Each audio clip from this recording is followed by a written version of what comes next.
Bonjour. Dans cette vidéo, nous allons voir le début du chapitre 3 qui porte sur le calcul intégral.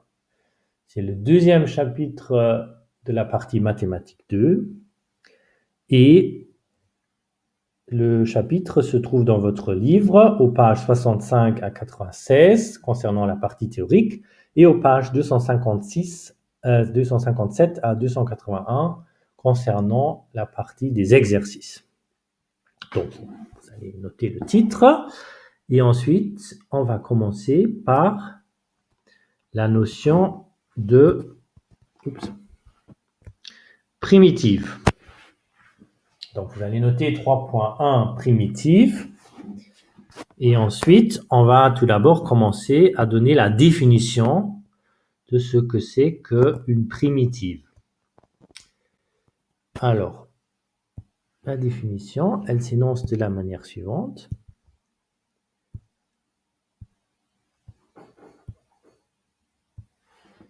Si j'ai f et grand F et petit f, deux fonctions définies sur un intervalle I de R, on dit que f, donc grand F, est une primitive de petit f sur I, donc une primitive de petit f sur I, si f est dérivable sur I, grand F est dérivable sur I, et si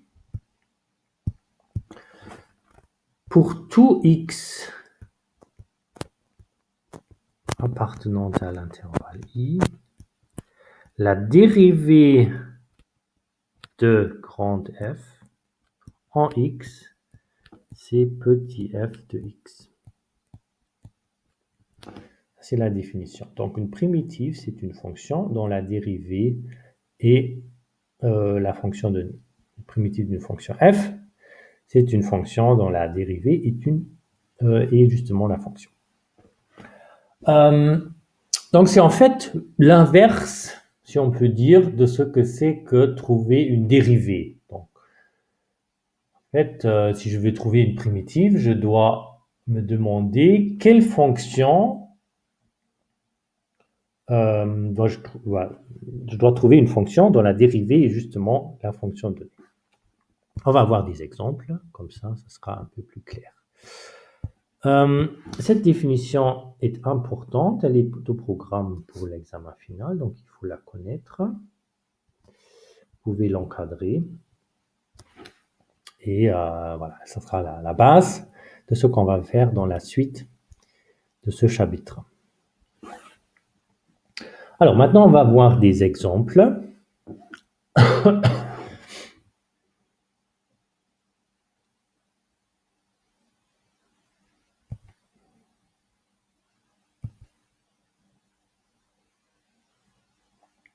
Voilà. Oh là, j'étais trop rapide.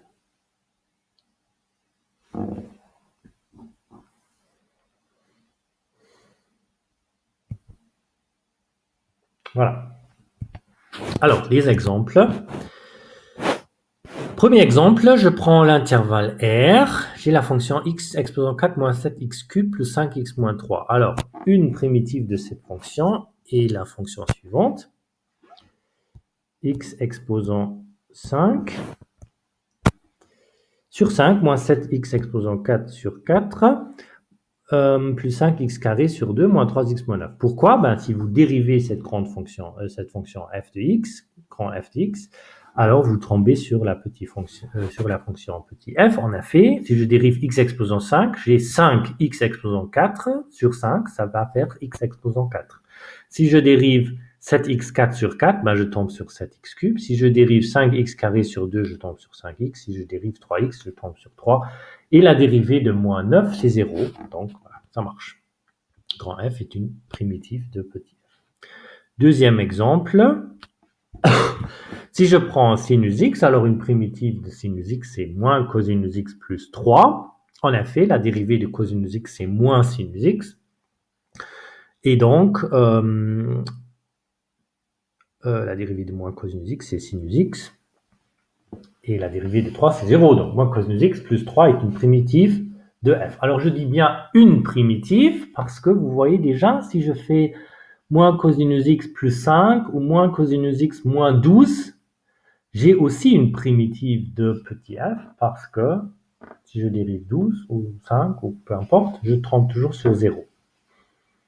Donc en fait, j'aurais pu mettre aussi une autre constante à la place de 3 et j'aurais aussi une primitive de petit f. Un autre exemple, si je prends l'intervalle R0+, je prends la fonction 1 sur x, alors une primitive c'est ln x moins 2, on a fait ln x, la dérivée est 1 sur x et la dérivée de 2 est 0. Bien sûr, j'aurais aussi pu prendre tout simplement ln x, et voilà, parce que la dérivée de ln x c'est 1 sur x, et ça aurait été aussi une primitive de 1 sur x. Si je prends par contre l'intervalle R0 moins, et je prends la fonction 1 sur x, alors une primitive pourrait être ln de moins x plus 7. En effet, la fonction grand f doit être définie sur l'intervalle. Et la fonction ln x, elle est définie sur R0+, mais pas sur R0-. Par contre, ln de moins x est définie sur R0-, et sa dérivée est aussi 1 sur x. En effet, si je prends la dérivée de ln de moins x, j'ai 1 sur moins x fois moins 1, et ça c'est bien. Ah, donc je vais l'écrire ici.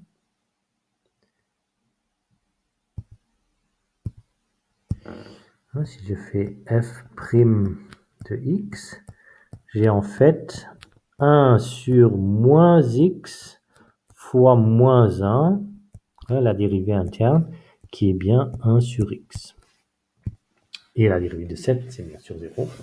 Donc j'ai 1 sur x. Et la fonction est définie sur cet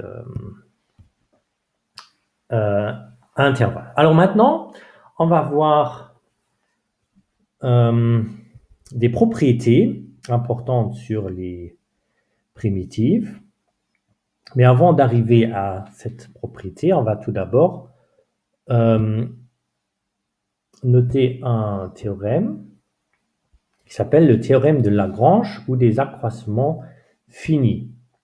Alors ce théorème, il est important pour pouvoir montrer une propriété qu'on va voir dans la suite.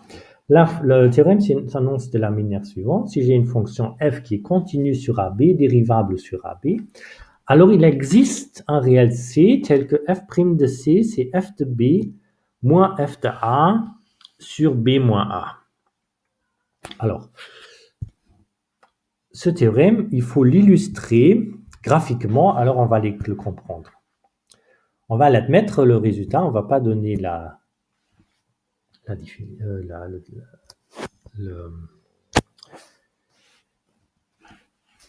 démonstration. Donc, j'ai la fonction, par exemple, qui est donnée par la courbe.